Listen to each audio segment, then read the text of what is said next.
Hello friends, अस्सलाम वालेकुम and welcome to reality TV. दोस्तों, 28 जुलाई 2010 को एयर ब्लू फ्लाइट 202 कराची से इस्लामाबाद जा रही थी, लेकिन ये जहाज इस्लामाबाद की मारगला पहाड़ियों से टकराकर तबाह हो गया। इस हादसे में 152 लोग मारे गए थे। ये पाकिस्तान की तारीख का सबसे भयानक तरीन जहाज हादसा था। इस वीडियो में मैं आपको एयर ब्लू हादसे की सारी कहानी सुनाऊंगा। 28 जुलाई की सुबह 7:41 पर इस जहाज ने कराची से टेक ऑफ किया था। जहाज में 146 मुसाफिर और 6 क्रू मेंबर सवार थे। जहाज के कैप्टन का नाम परवेज इकबाल चौधरी था। परवेज इकबाल चौधरी 61 साल के थे और एक इंतहाई तजुर्बेकार पायलट थे। जहाज के दूसरे पायलट यानी फर्स्ट ऑफिसर 34 साला मुंतजिब अहमद थे। मुंतजिब इससे पहले पाकिस्तान एयरफोर्स में सर्व कर चुके थे और एक फाइटर पायलट भी रह चुके थे। दोस्तों, इस्लामाबाद में शदीद बारिश हो रही थी। 2010 वही साल था जब पाकिस्तान में शदीद बारिशों की वजह से सैलाब ने तबाही मचा दी थी। बहरहाल ये बदकिस्मत जहाज कराची से टेक ऑफ कर गया, लेकिन फिर कुछ अजीब हुआ कुछ यूं कि फ्लाइट की शुरुआत में ही जहाज के कैप्टन परवेज इकबाल चौधरी ने अपने जूनियर पायलट मुंतजिब अहमद से बहुत सख्त जबान में बात करना शुरू कर दी। परवेज इकबाल जहाज के मुतालिक सवालात पूछ रहे थे, लेकिन लग ऐसा रहा था जैसे ये मुंतजिब अहमद को बेइज्जत कर रहे हों। इनकी टोन बहुत ज्यादा सख्त थी। दोस्तों, जहाज का कैप्टन अपने जूनियर ऑफिसर से बात जरूर करता है, लेकिन एक कमर्शियल फ्लाइट में इस तरह से अपने साथी पायलट से बात करना सही नहीं था।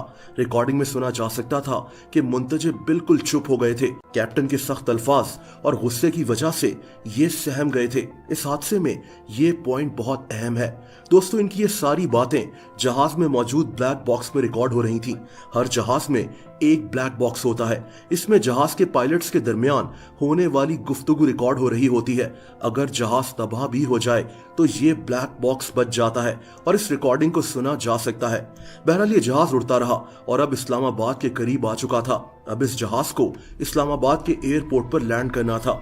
जहाज के पायलट्स को पता चला कि एयरपोर्ट पर जो रनवे इस वक्त इस्तेमाल में है वो रनवे 12 है, यानी रनवे 12। इस्लामाबाद का मौसम खराब था और अब पायलट्स ने फैसला करना था कि ये जहाज को रनवे 12 पर कैसे उतारें। दोस्तों, जैसा कि मैंने आपको बताया कि कैप्टन की डांट और बेइज्जती की वजह से जहाज के फर्स्ट ऑफिसर मुंतजिब अहमद चुपचाप बैठे हुए थे, यानी जहाज में होने वाले सारे फैसले कैप्टन परवेज इकबाल चौधरी के हाथ में ही थे। परवेज इकबाल चौधरी को एयर ट्रैफिक कंट्रोलर की तरफ से आगाह किया गया कि इन्होंने जहाज को सर्कलिंग अप्रोच से जमीन पर उतारना है। दोस्तों, आसान अल्फाज में जहाज ने एयरपोर्ट के सामने से राइट मुड़ना था और फिर जहाज ने लेफ्ट टर्न लेकर फिर से मुड़ जाना था। दोस्तों, इस जहाज ने ऐसे ही मुड़ते हुए रनवे 12 पर उतर जाना था।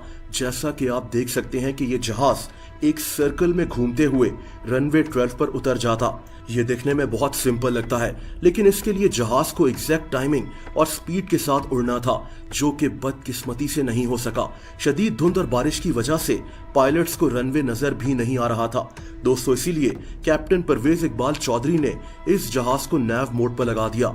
इस मोड में जहाज के सिस्टम में एक प्रोग्राम सेट कर दिया जाता है और जहाज खुद ब खुद उड़ता हुआ अपनी मंजिल पर पहुंच जाता है। लेकिन मसला यहीं से हुआ। कैप्टन परवेज इकबाल चौधरी ने जो प्रोग्राम जहाज के सिस्टम में सेट किया वो ठीक नहीं था। इस्लामाबाद एयरपोर्ट के इर्द गिर्द 8 किलोमीटर का एक हिफाजती जोन है और पायलट्स को इसी जोन में उड़ते हुए जहाज को लैंड करना होता है, लेकिन ये जहाज अब इस जोन से बाहर उड़ना शुरू हो गया। फर्स्ट ऑफिसर मुंतजिब अहमद पहले ही कैप्टन से इतना सहमे हुए थे कि इन्होंने कैप्टन के इस फैसले के खिलाफ कुछ नहीं बोला। एक और बात ये कि कैप्टन परवेज इकबाल चौधरी जहाज को 2000 फीट की बुलंदी पर लाना चाहते थे, लेकिन ये रूल्स के खिलाफ और खतरनाक भी था। जहाज को उस वक्त कम से कम 2500 फीट की बुलंदी पर रखना चाहिए था। बहरहाल ये जहाज एयरपोर्ट पर रनवे की तरफ मुड़ने के बजाय अब मारगला की पहाड़ियों की तरफ जा रहा था। जमीन पर एयर ट्रैफिक कंट्रोलर ने इनको आगाह भी किया कि ये जहाज को लेफ्ट पर मोड़े, लेकिन जहाज के पायलट्स की तरफ से कोई रिस्पॉन्स नहीं दिया गया। पायलट्स को रनवे नजर ही नहीं आ रहा था और जहाज मारगला की पहाड़ियों की तरफ बढ़ रहा था।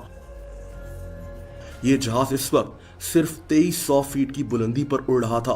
जहाज के कैप्टन परवेज इकबाल चौधरी जहाज को लेफ्ट मोड़ रहे थे, लेकिन इसी वक्त जहाज के सिस्टम से आवाज आना शुरू हो गई, train ahead.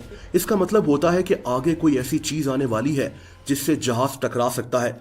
First officer मुंतजिब Ahmad को भी पता चल गया था कि इस जहाज के साथ क्या हो रहा है और ये पहाड़ों के बहुत करीब आ चुके हैं। इन्होंने कैप्टन से कहा कि सर जहाज को लेफ्ट साइड पर मोड़ें, आगे पहाड़ हैं। कैप्टन परवेज इकबाल अब परेशान थे, इनकी आवाज में बेचैनी थी। इन्होंने कहा कि हाँ जहाज लेफ्ट की तरफ मुड़ रहा है, लेकिन असल में ऐसा हो नहीं रहा था।